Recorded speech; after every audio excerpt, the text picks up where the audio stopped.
മുഹമ്മദ് അട്ടൂരിൻ്റെ മക്കളായ റനയും റേയുമാണ് നമുക്കൊപ്പമുള്ളത്. മാമിയുടെ തിരോധാനത്തിന് ശേഷം വിവിധ തലങ്ങളിൽ അന്വേഷണം നടന്നു. പക്ഷേ അതെങ്ങും എത്തിയില്ല. ഇപ്പോൾ അവസാന ഘട്ടത്തിൽ ക്രൈംബ്രാഞ്ചാണ് അന്വേഷിക്കുന്നത്. ക്രൈംബ്രാഞ്ച് ഇവരുടെ മൊഴിയൊക്കെ വിശദമായി രേഖപ്പെടുത്തിയിട്ടുണ്ട്. കൃത്യമായി അന്വേഷണം നടക്കുന്നു എന്ന് തന്നെയാണ് അവർ ഇപ്പോൾ പ്രതീക്ഷിക്കുന്നത്. കൂടുതൽ വിശദാംശങ്ങളിലേക്ക് നമുക്ക് പോകാം. എന്താണ് ഇപ്പോൾ പറയുന്നത്? ഇപ്പോഴത്തെ ഈ ഒരു ഇത് വെച്ചിട്ട് നമ്മൾ സാറ്റിസ്ഫൈഡ് ആണോ എന്ന് ചോദിച്ചാൽ ഒരു ഫുൾ ഡീറ്റെയിൽസ് ഈവൻ മാരേജ് കഴിഞ്ഞതിൻ്റെ അന്ന് തൊട്ട് ഇന്നേ വരെ നടന്നിട്ടുള്ള ഡീറ്റെയിൽസ് എല്ലാ ദൂരം എടുത്തിട്ടുണ്ട്. അപ്പോൾ അതിൽ ആവശ്യമുള്ളതും ഒക്കെ എടുത്തിട്ടുണ്ട് എന്നാണ് വിശ്വാസം. ആൻഡ് അതിൽ നമ്മളിപ്പോൾ ഒരേലപ്പം നമ്മളാകെ പ്രതീക്ഷിച്ചിരിക്കുന്നത് ബിക്കോസ് ഇത്രയും കാലമായിട്ട് ഉപ്പില്ലാത്ത ആ ഒരിത് അത് എങ്ങനെ പറയേണ്ടതെന്ന് അറിയില്ല. അപ്പോൾ ഇതിലിപ്പോൾ അത് എങ്ങനെയെങ്കിലും ഇവർ പ്രൂവ് ചെയ്ത് തരുമെന്നാണ് ഒരു വാക്ക് തന്നിട്ടുള്ളത്. അപ്പോൾ അതിൽ വിശ്വസിക്കുന്നുണ്ട്. ഇപ്പോൾ പല ഘട്ടത്തിലുള്ള അന്വേഷണം നടന്നു. ആ അന്വേഷണത്തിനിടയിൽ ഏതെങ്കിലും തരത്തിലുള്ള മോശമായ അനുഭവം ഉണ്ടായിട്ടുണ്ടോ? മോശമായിട്ടുള്ള അനുഭവം വെച്ചിട്ടുണ്ടെങ്കിൽ ലൈക്ക് നമുക്ക് ഫേസ് ചെയ്തിട്ടുള്ളത് എന്താണെന്ന് വെച്ചിട്ടുണ്ടെങ്കിൽ ഈ ഒരു ഭയങ്കര ബുദ്ധിമുട്ടിക്കുന്ന കൈൻഡ് ഓഫ് ഒരു എന്താ പറയുക, ആൾക്കാരെ പ്രതികരണം എന്നിട്ട് ഭയങ്കര ഒരു വൃത്തികെട്ട ആളായിരിക്കും, അതുകൊണ്ട് അങ്ങനത്തെ ഒക്കെ പറഞ്ഞപ്പോൾ നമുക്കറിയാം ഇപ്പം അങ്ങനത്തെ ഒരാളാണെന്ന്. അപ്പോൾ അതും പിന്നെ ഇങ്ങനത്തെ ഒരു സ്വർണ്ണക്കടത്തും കാര്യങ്ങളും അതിലൂടെ ഉപ്പാനെ അപായപ്പെടുത്തിയിട്ടുണ്ടാവും. ഒരു ഭയാനകമായിട്ടുള്ള രീതിയിൽ ഉപ്പാനെ അപായപ്പെടുത്തിയിട്ടുണ്ടാവുന്നില്ല ഒരു ന്യൂസും കാര്യങ്ങളൊക്കെ നമ്മൾ കേട്ട്. അതൊക്കെ ഒരു മക്കളെന്ന നിലയിൽ നമുക്കൊന്ന് ആലോചിക്കാനും കൂടിയും പറ്റുന്നില്ല. ഉപ്പ ഈ കൂടെയൊക്കെ കടന്നു പോയിട്ടുണ്ടാവുന്നത്. ഈ പോലീസിലെ ഉന്നത ഉദ്യോഗസ്ഥരടക്കം ഈ വിഷയത്തിൽ ഇടപെട്ടതും അതോടൊപ്പം തന്നെ മറ്റേതെങ്കിലും തരത്തിൽ അപായപ്പെടുത്താനുള്ള സാധ്യതയുണ്ട് എന്നൊക്കെയുള്ള ആരോപണങ്ങൾ വിവിധ തലങ്ങളിൽ നിന്നൊക്കെ ഉയർന്നു വന്നിട്ടുണ്ട്. അത്തരം ആരോപണങ്ങൾ കേൾക്കുമ്പോൾ എന്താണ് തോന്നുന്നത്? അത് ഇത് പറഞ്ഞറിയിക്കാനറിയില്ല. അത് നമ്മളെപ്പോഴും നമ്മൾ വിശ്വസിക്കുന്ന നമ്മൾ പഠിച്ചവൻ്റെ അടുത്തേക്ക് തന്നെ തിരിച്ചു പോകുന്നില്ല ഇതില്ല. പക്ഷെ എന്നാലും അത് യാഥാർത്ഥ്യമാവും. അതും ഇങ്ങനത്തെ ഒരു രീതിയിൽ അതൊരിക്കലും സങ്കല്പിക്കാനാവില്ല. ഈ കോളേജിലൊക്കെ പഠിക്കുന്ന സമയത്ത് അവിടുന്ന് കുട്ടികളുടെ ഭാഗത്ത് എങ്ങനെയാണ് പ്രതികരണം?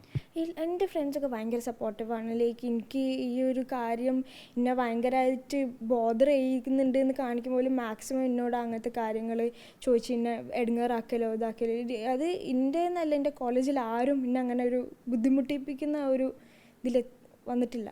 ഉപ്പ ഒന്നിൽ കൂടുതൽ വിവാഹം കഴിച്ചിട്ടുണ്ട്, ഒന്നിൽ കൂടുതൽ കുടുംബങ്ങളുമായി ബന്ധമുണ്ട്. ആ കുടുംബാംഗങ്ങളൊക്കെ ആയിട്ട് എങ്ങനെയാണ് ഇപ്പോൾ? അവരൊക്കെ ആദ്യം ഇതൊക്കെ പെട്ടെന്നായിരുന്നു എല്ലാതും അറിഞ്ഞത്. എല്ലാവരും ഇവിടെ ഉണ്ട്, എല്ലാവരും ലൈക്ക് നമ്മൾ ഇവിടെ അടുത്തുള്ള ആൾക്കാരാണെന്ന് കണ്ടപ്പോൾ ആദ്യം നമുക്കൊരു അക്സെപ്റ്റ് ചെയ്യാനൊരു ഇതുണ്ടാവും. പക്ഷേ പിന്നീട് നമ്മൾ ഓരായിട്ട് നല്ല രീതിയിൽ തന്നെയാണ് സംസാരിക്കലുണ്ട്. നമ്മളെ വിളിക്കലുണ്ട്, നമ്മളവരെ വിളിക്കലുണ്ട്, മക്കളെ കാണാൻ പോകലുണ്ട്, എല്ലാതും. അപ്പോൾ അതൊന്നും ഒരു പ്രശ്നമില്ല. ഇപ്പോൾ ക്രൈംബ്രാഞ്ച് സംഘം മൊഴിയടക്കം മൊഴിയെടുത്തിട്ടുണ്ടാവും. ആ മൊഴിയെടുത്തപ്പോൾ അവരോട് ഉദ്യോഗസ്ഥരോട് എന്താണ് പറഞ്ഞത്? നമ്മളതല്ല കാര്യമായിട്ട് എടുത്തിട്ടുള്ളത്, ഉമ്മാൻ്റെതായിരുന്നു. ബിക്കോസ് ഉമ്മ ആണല്ലോ ഒരു കംപ്ലൈൻറ്റ് രജിസ്റ്റർ ചെയ്തത്. അപ്പോൾ അതിൽ കൂടുതൽ ഡീറ്റെയിൽസ് ഉമ്മാൻ്റെ അടുത്ത് തന്നെ എടുത്തിട്ടുള്ളത്. എന്തെങ്കിലും അവരോട് നിങ്ങൾ പറഞ്ഞോ, നേരിട്ട് പറഞ്ഞോ?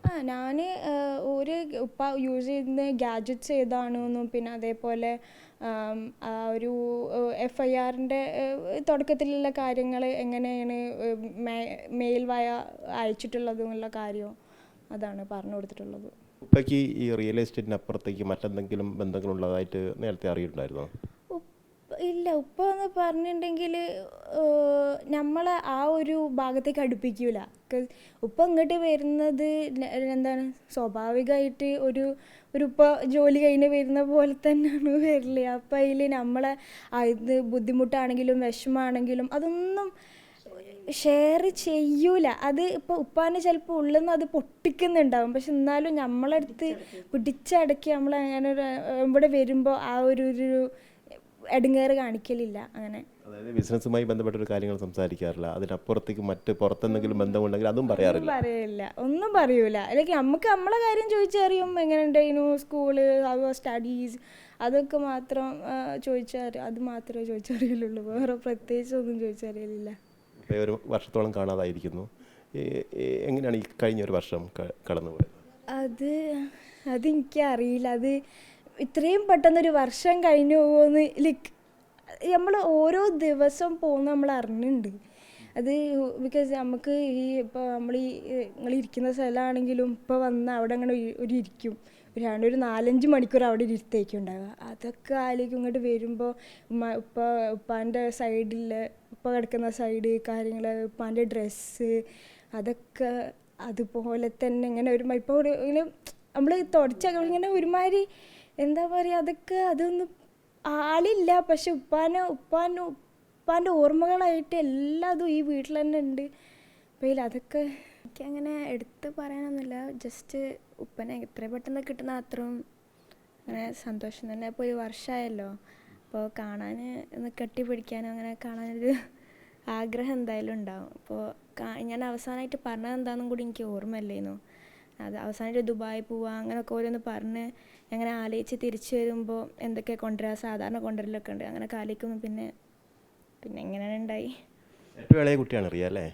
ആയിട്ടുള്ളത് അതിൻ്റെ സ്നേഹമൊക്കെ ഉണ്ടായിരുന്നു. എനിക്കങ്ങനെ പ്രത്യേകിച്ച് ട്രീറ്റ്മെൻ്റ് ഒന്നും ഇല്ലായിരുന്നു, പക്ഷേ ഒരു എല്ലാവരെയും ഈക്വലായിട്ട് തന്നെ കണ്ടത്. എന്നോട് പറയാത്ത കാര്യങ്ങളൊക്കെ പറയാറുണ്ടായിരുന്നു. അങ്ങനെയൊന്നുമില്ല, പക്ഷെ പഠിക്കണം, നല്ല മാർക്സ് നേടണം, അങ്ങനെ ഓരോന്നൊക്കെ ഉണ്ടായിരുന്നുള്ളൂ. പിന്നെ അങ്ങനെ അധികം അവിടെ ഉണ്ടാവാറില്ലല്ലോ, അങ്ങനെ ഇടയ്ക്ക് കാണുമ്പോൾ ഇങ്ങനെ എന്തൊക്കെ ഉണ്ടായിരുന്നു, സ്കൂള് അങ്ങനെയൊക്കെ എക്സാം അങ്ങനെ ഓരോന്നൊക്കെ ചോദിക്കലുണ്ടായിരുന്നുള്ളൂ. കേസുമായി ബന്ധപ്പെട്ട കാര്യങ്ങൾ ഉമ്മ കുട്ടിയോട് പറയാറുണ്ടായിരുന്നു. ഞാൻ ഇവർക്കൊരു അധികം സമയം കിട്ടില്ല ഇവർക്ക് കേൾക്കാൻ. ഇവളധികം ഒന്നും ചോദിച്ചറിയില്ല, പക്ഷേ മോള് കുറച്ചൊക്കെ ഞാൻ പറഞ്ഞു കൊടുക്കലുണ്ടായിരുന്നു. കൂടുതൽ പറയുമ്പോൾ ടെൻഷൻ ആവുക ചെയ്യുക, ഓരോന്ന് കണ്ടപ്പോൾ ഇന്നിപ്പം മിനിയാന്ന് കുറച്ച് ഇത് വന്നല്ലോ, ഗോഡൗണിൽ അത് ചെയ്തിട്ടുണ്ടാവും, പിന്നെ അങ്ങനെ അത് അന്ന് പിന്നെ പിറ്റേന്ന് കോളേജിൽ പോയില്ല.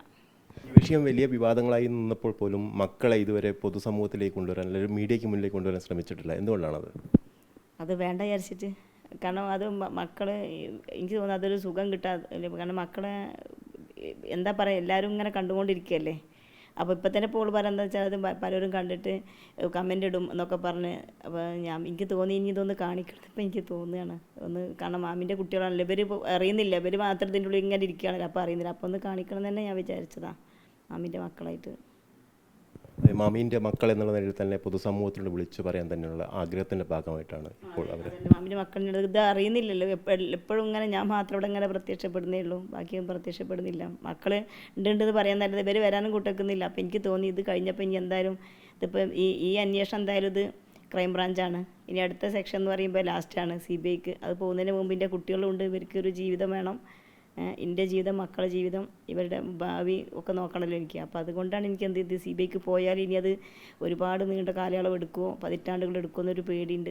അതുകൊണ്ടാണ് ഞാൻ ഇത് ഇങ്ങനെ തന്നെ ഈ ഒരു രൂപത്തിൽ തന്നെ മുന്നോട്ട് പോകണം, ക്രൈം ബ്രാഞ്ച് തന്നെ കണ്ടെത്തട്ടെ എന്ന് ഞാൻ ഇത്രയും പറയുന്നത്. കുട്ടികൾക്ക് വേണ്ടി കൂടിയാണ് ഈ ആവശ്യം. കുട്ടികൾക്ക് വേണ്ടി കൊണ്ട് തന്നെയാണ്. ഇല്ലെങ്കിൽ ഇപ്പോൾ നമ്മുടെ ജീവിതമൊക്കെ ഏതാണ്ട് അവസാനിച്ച് തുടങ്ങി, മക്കൾ തുടങ്ങിയിട്ടല്ലേ ഉള്ളൂ. എനിക്ക് മക്കൾ വേറൊരു പിന്നെ ഒരാൾക്ക് കൊടുക്കണമെങ്കിൽ ഇതിൻ്റെ വാപ്പ എവിടെ റെസ്റ്റോറൻറ്റ് പറഞ്ഞു കൊടുക്കണ്ടേ. അപ്പോൾ അതിനെനിക്ക് തോന്നി പിന്നെ ഞാൻ കേട്ടെടുത്തോളം CBIക്ക് കൊടുത്താൽ ഒരുപാട് കാലഘട്ടം പിടിക്കുമോ, അതിനെക്കുറിച്ച് ഞാൻ കൂടുതൽ പഠിച്ചിട്ടില്ല. ഞാൻ കേട്ടറിവ് അതാണ്, ഒരുപാട് കാലഘട്ടം പിടിക്കും, കുറേ സമയം പിടിക്കും. അതുകൊണ്ടാണ് എനിക്കത് പേടി, അല്ലാതെ എനിക്കതിന് എതിർപ്പുണ്ടായിട്ടല്ല. അത് ഇവിടെ പിന്നെ കേരള പോലീസ് നല്ല പോലീസാണ്, എന്തും പിന്നെ അവസാനം വരെ അവർ നോക്കട്ടെ, എന്നിട്ട് ഇല്ലെങ്കിൽ അതിന് പോകാൻ അവർക്ക് കഴിയും തന്നെയാണ് എൻ്റെ വിശ്വാസം. ഈ ഉമ്മ അനുഭവിക്കുന്ന മാനസിക ബുദ്ധിമുട്ട് റനയ്ക്ക് മനസ്സിലായിരുന്നു. അത് എനിക്ക് സ്റ്റാർട്ടിങ്ങിൽ ഒരു വിശ്വാസം ഉണ്ടായിരുന്നു, 2-3 മാസം കഴിയുമ്പോൾ ഇപ്പോൾ വരും. പിന്നെ അങ്ങോട്ടേക്ക് ഉമ്മ നമ്മളെ കാണിക്കൂല, കരയുമ്പോഴൊന്നും ഇല്ല. ഉമ്മ റൂമിൽ രാത്രി താത്ത വിളിച്ച് പറയലുണ്ട്, റന ഉമ്മാനെ ശ്രദ്ധിക്കണം, ഉമ്മ 3 മണി 2 മണിക്ക് ഉമ്മ വിളിച്ച് കരയുന്നുണ്ട്, അങ്ങനത്തെ കാര്യങ്ങളൊക്കെ. അപ്പോൾ അതിൽ ഉമ്മ ഇപ്പോഴും, പക്ഷെ ഉമ്മ ഭയങ്കര സ്ട്രോങ്ങാണ്. ഉമ്മ ഒരിക്കലും അത് എന്താ പറയുക, നമ്മളെ മുന്നിൽ വെച്ച് കരയേ ഉമ്മ ഓക്കെയല്ല എന്നുള്ള രീതി ഉമ്മ കാണിക്കൂല. മുഹമ്മദ് അട്ടൂർ എന്ന മാമിയുടെ മക്കളാണ്, 2 മക്കളാണ്, റിയയും റനയും. കഴിഞ്ഞ 1 വർഷമായി വാപ്പയെ കാണാതെ വിതുമ്പുകയാണ് അവർ. ഇപ്പോൾ അന്വേഷണത്തിന് വന്നിരിക്കുന്ന ക്രൈംബ്രാഞ്ച് സംഘത്തിനോട് അവർക്ക് പറയാനുള്ളത്, തൻ്റെ വാപ്പയെ ഉടൻ ഞങ്ങൾക്ക് മുമ്പിൽ എത്തിച്ചു തരണം, അദ്ദേഹത്തെ കണ്ടെത്തണമെന്നുള്ള ഒരൊറ്റ ആവശ്യം മാത്രമാണ്. കരുത്തുറ്റ ഉമ്മയുടെ മക്കളായി തന്നെ മുന്നോട്ട് പോവുക കൂടിയാണ് അവർ ചെയ്യുന്നത്. വീഡിയോ ജേർണലിസ്റ്റ് മഹേഷ് കുമാറിനൊപ്പം reporter AK Abhilash, in reporter, Kozhikode.